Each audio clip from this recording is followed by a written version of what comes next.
और बार बार ये पूछा गया पब्लिक से और कहलवाया गया, कहो कि शमशान चाहिए, कहो कि शमशान चाहिए।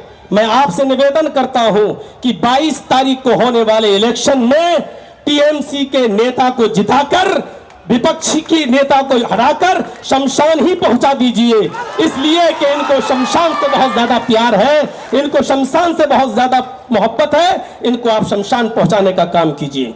मेरे भाइयों और बहनों, आप सबसे मैं एक निवेदन और करना चाहता हूं, और वो बहुत खास निवेदन है। दुनिया का कोई धर्म ऐसा नहीं है जिसने नफरत सिखाई हो।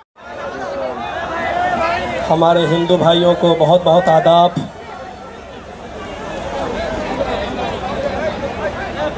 स्टेज पर बैठे हुए हमारे निहायत ही सम्मानित टीएमसी के कार्यकर्ता और अच्छी अच्छी पोस्ट पर विराजमान हमारे टीएमसी के महान लीडर नेता, और विशेष तौर पर ख़ास तौर पर हमारे गौतम पाल साहब जिन्होंने मुझे फ़ोन किया और मुझे यहाँ आने का निमंत्रण दिया।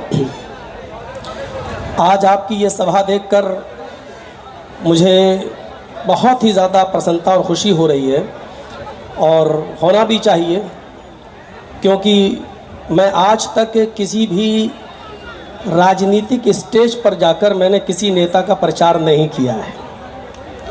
ये मेरा पहला मौका है, और मैं सिर्फ गौतम पाल के लिए यहाँ जो आया हूँ उसकी ज़रूरत मुझे सिर्फ इसलिए पड़ी क्योंकि ये जो लड़ाई हो रही है इलेक्शन की, ये लड़ाई चुनाव की नहीं है, इलेक्शन की नहीं है।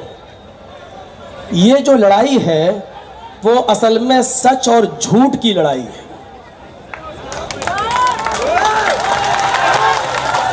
मैं इसलिए आपके सामने आया हूं ताकि आपको होशियार करूं, आपको केयरफुल करूं और ये बताऊं कि ये लड़ाई इस बात की लड़ाई है कि सच क्या है और झूठ क्या है, बेईमानी क्या है और सच्चाई क्या है, ईमानदारी क्या है। और इसी चीज़ को मैं उजागर करने के लिए आपके सामने आया हूं। इस वक्त हम और आप सब जानते हैं कि हमारे इस खूबसूरत बंगाल को भी गुजरात बनाने की नापाक कोशिश की जा रही है, लेकिन मुझे आपसे ये उम्मीद है कि आप ऐसे जहरीले सांपों के फन को कुचल देंगे और उनको उनके इरादों में कामयाब नहीं होने देंगे। ये लड़ाई बंगाल को बचाने की लड़ाई है, ये लड़ाई इस देश को बचाने की लड़ाई है। अगर ये लड़ाई देश के बचाने की और बंगाल के बचाने की नहीं होती तो मैं नहीं आता। मैं सिर्फ इसलिए आया हूं कि आपको ये बता दूं कि किस तरीके से हवाई जहाज के अड्डे, एयरपोर्ट बेच दिए गए हैं, किस तरीके से स्टेशनें बेच दी गई हैं, LIC बेच दी गई है और स्टेडियम को अपने नाम पर बनाया जा रहा है। आप होशियार रहिए, आपको भी आपके बंगाल के बेचने की प्लानिंग हो चुकी है, लेकिन आप इस प्लानिंग पर पानी फेर सकते हैं, क्योंकि आपकी ताकत और आपकी शक्ति सबसे अच्छी और सबसे ऊपर शक्ति होती है। इसलिए आपकी शक्ति की मुझे जरूरत है। इस वक्त ममता बनर्जी अकेली एक ऐसी लेडी सिंघम की तौर पर उभरी हुई है जो इन तमाम जहरीले सांपों को सर को अकेले कुचलने के लिए तैयार है। ये लड़ाई पूरे सिस्टम के खिलाफ हो रही है। आप ये देखिए कि किस तरीके से अभी इलेक्शन के मौके पर CRPF की तरफ से गोलियां चलाई गईं और एक वर्ग विशेष के 4 लोगों की हत्या कर दी गई है। बिल्कुल आग जलाने की कोशिश की जा रही है, वातावरण को हिंदू और मुसलमान बनाने की कोशिश की जा रही है। लेकिन बंगाल वालों, तुम बहुत समझदार हो। हमेशा हिंदू और मुसलमान, सिख और ईसाई एक साथ मिलकर रहे हो। ऐसी साजिशों को कभी कामयाब मत होने देना। एक अकेली औरत और दूसरी तरफ एक अकेली बहादुर शेरनी और दूसरी तरफ नरेंद्र मोदी, इस देश के प्रधानमंत्री, दूसरी तरफ अमित शाह, तीसरी तरफ पूरा चुनाव आयोग, इलेक्शन कमीशन। आप देख रहे हैं एक अकेली औरत इन तमाम लोगों का मुकाबला कर रही है। इस वक्त आपकी सहायता की, आपकी मदद की, आपकी हेल्प की जरूरत है।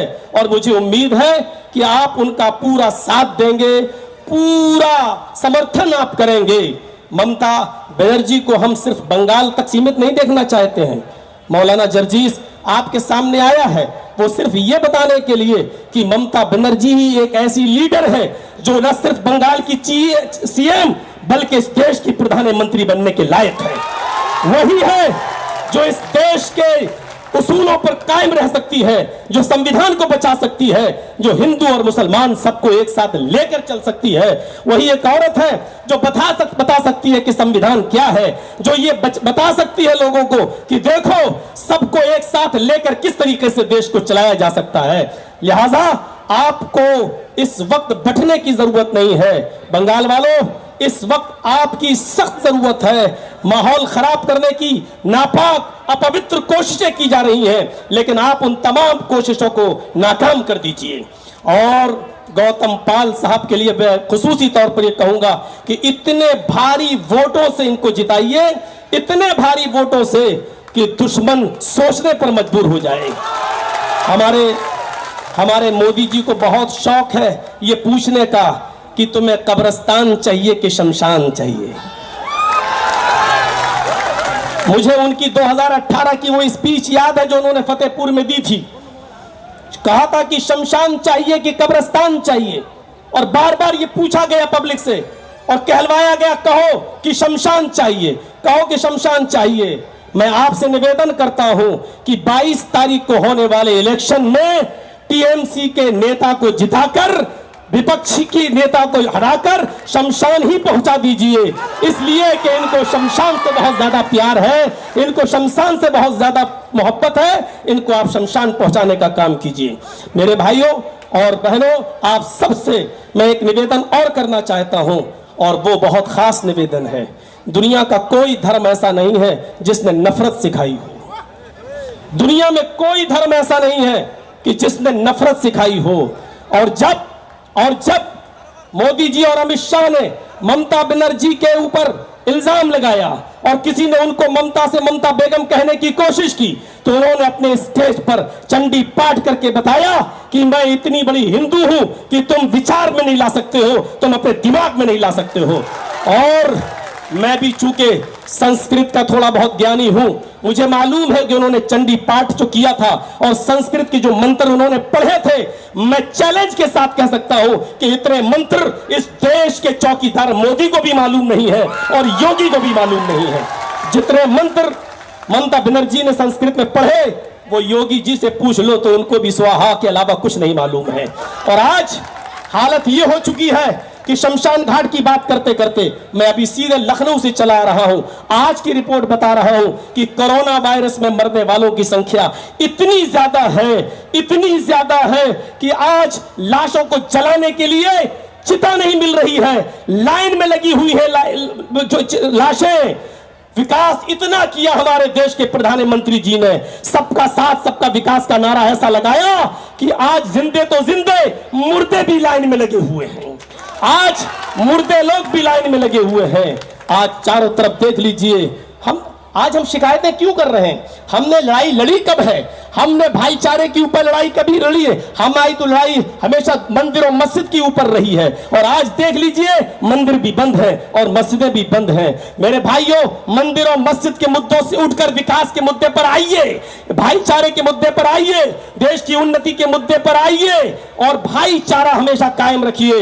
क्योंकि मैं मुसलमान हूं, लेकिन मैं जानता हूं कि हमारा कुरान हमें भाईचारे का निमंत्रण देता है। हिंदू भाई है, इनसे पूछिए कि क्या हिंदू धर्म नफरत सिखाता है? मैं एक मंत्र आपके सामने पढ़ता हूं और देखिए इस मंत्र में क्या कह रहे हैं रामचंद्र जी।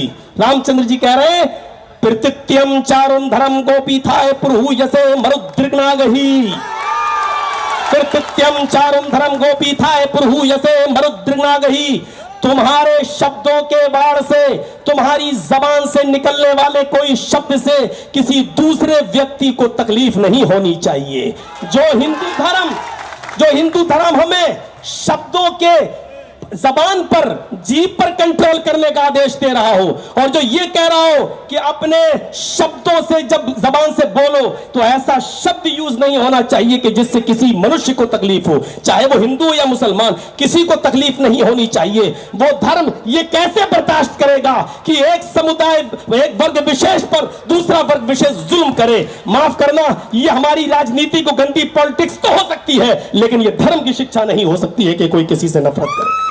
आज अफसोस होता है कि हिंदू और मुसलमान बनाने की कोशिश की जा रही है। हमारा कुरान भी यही कहता है, या अय्युहन्नास इन्ना खलकनाकुम मिन ज़करिन व उन्सा, है संपूर्ण जगत की मानव जाति, हमने तुम्हें एक मर्द और एक औरत से पैदा किया है, हमने तुम्हें एक पुरुष और एक स्त्री से जन्मा है, तुम्हारा बाप एक है और तुम्हारी माँ एक है, तुम्हारा बाप आदम है, तुम्हारी माँ हव्वा, जिसको हम वेदों में आशु और युवती शत्रुपा के रूप से हम जानते हैं। हमारा एक ही बाप है मनु और एक ही माँ है शत्रुपा, हम सब उसी की संतान है, हम सब उसी के बेटे हैं। लिहाजा जब बेटे हैं तो सब भाई भाई है। लिहाजा ये धर्म के ठेकेदार जो आज धर्म के ठेकेदार बने हुए हैं, इनको ना धर्म से मतलब है, इनको सिर्फ अपनी कुर्सी से मतलब है। आप भाईचारे को समाप्त मत कीजिएगा, अपना भाईचारा बना कर रखिएगा। और एक बात और कह देता हूं आपसे, इस देश की दो आंखें हैं, एक हिंदू और एक मुसलमान। इस देश के दो हाथ हैं, एक हिंदू और एक मुसलमान। इस देश के दो पैर हैं, एक हिंदू और एक मुसलमान। ये देश उस वक्त सलामत है जब हिंदू भी सलामत है, सुरक्षित है, और मुसलमान भी सुरक्षित है। अगर किसी एक को तकलीफ पहुंचाने की कोशिश की, अगर किसी एक को सताने की कोशिश की, तो गोया कि एक आंख आप फोड़ रहे हैं, एक हाथ आप तोड़ रहे हैं, एक पैर आप काट रहे हैं। और याद रखो, अगर इस देश में एक भी धर्म का, एक भी धार्मिक इंसान को तकलीफ हुई तो यह देश काना हो जाएगा, यह देश लूला हो जाएगा, यह देश लंगड़ा हो जाएगा। इस देश को लंगड़ा होने से, इस देश को लूला होने से, इस देश को अपाहिज होने से बचाइए, और बचाने का काम आपका है। हिंदू और मुसलमान सबको साथ में लेकर चलिए, और यह काम सिर्फ एक ही औरत कर रही है, और वो है ममता दीदी। वो है ममता दीदी, जिसने हिंदू को हिंदू नहीं, मुसलमान को मुसलमान नहीं, जिसने अपना सबसे बड़ा धर्म समझा इंसानियत का, जो गरीबों की मसीहा है। आप गौतम बुद्ध के हाथ को मजबूत करके ममता बनर्जी को मजबूत करिए। वैसे तो मैं आपकी लहर देखकर मैं समझ गया हूं कि गोदी मीडिया क्या चीख चीख कर ऐलान कर रही है और वास्तविकता क्या है, वास्तविकता क्या है। और गोदी मीडिया का हाल तो आप जानते ही क्या है। गोदी मीडिया का हाल कभी सही सच्चाई में समझना है तो यह समझ लीजिए कि गोदी मीडिया यह है कि कोई आदमी अगर पानी में डूब रहा है तो उसको बचाएगी नहीं। कोई आदमी पानी में डूब रहा है और ये गोदी मीडिया उसके सामने पहुंच जाए तो ये उसको बचाएगी नहीं, बल्कि उसके मुंह में कैमरा घुसड़ के पूछेगी आपको कैसा लग रहा है, इस वक्त आपको कैसा लग रहा है, इस वक्त आपको कैसा लग रहा है। और हो सकता है कि शाम तक अब न्यूज चैनलों पर आपको हटाकर अब मुझे ही दिखाया जाए। मुझे मालूम है कि किस सिमत की तरफ आपको बहकाया जाएगा, लेकिन इस लेडी सिंघम के हाथ को मजबूत करिए। ये घायल शेरनी है, घायल शेरनी। अमित शाह और मोदी जी ये सब जहरीले सांप हैं, जहरीले सांप, और इन सांपों के सरों को कुचलने के लिए अकेली शेरनी काफी है। बस आपसे निमंत्रण करता हूं, आपसे अपील करता हूं कि ममता बनर्जी को मजबूत करिए और देश में भाईचारा बना रहने दीजिए। कोई खुश नहीं है इस गवर्नमेंट से, कौन नहीं जानता किसान आज कहां पहुंचे हुए हैं, व्यापारियों का आज क्या हाल हो रहा है, स्कूलों का हाल आज क्या हो चुका है। कोई भी कौम, कोई भी बिरादरी, कोई भी जात, कोई भी समूह आज बीजेपी से खुश नहीं है, सब इसको बद्दुआएं दे रहे हैं। लेकिन ममता बनर्जी के इस इलाके में आकर सेंध लगाने की कोशिश की जा रही है। आपसे मैं फिर अनुरोध करता हूं, फिर एक बार रिक्वेस्ट करता हूं, फिर आपसे अपील करता हूं। मुझे आशा है, मुझे उम्मीद है, मौलाना जर्जीस एक मुस्लिम होने के नाते इतना बोलता है कि मैंने आपकी भीड़ देखकर यह अंदाजा लगा लिया है कि आपको जिसको मारना था वो मर चुका है, आपको जिसको मारना था वो मर चुका है, और हमने जनाजा पढ़ा दिया है, हमने जनाजा पढ़ा दिया है, अब दफन करने का काम बाकी रह गया है। वो 22 तारीख को आपका है, मुझे उम्मीद है कि आप दफन कर देंगे। आप गौतम पाल को मजबूत करके टीएमसी को मजबूत करेंगे, बंगाल को बचाएंगे, भाईचारा कायम रखेंगे और ये अहद, ये वादा करके यहां से उठिए कि हम बंगाल को दोबारा गुजरात नहीं बनने देंगे और ममता दीदी को हम फिर से लाएंगे। पहले बंगाल में लाइए और फिर हम सब मिलकर कोशिश करते हैं उनको दिल्ली पहुंचाने की। बंगाल जिंदाबाद, हिंदुस्तान जिंदाबाद। सलाम।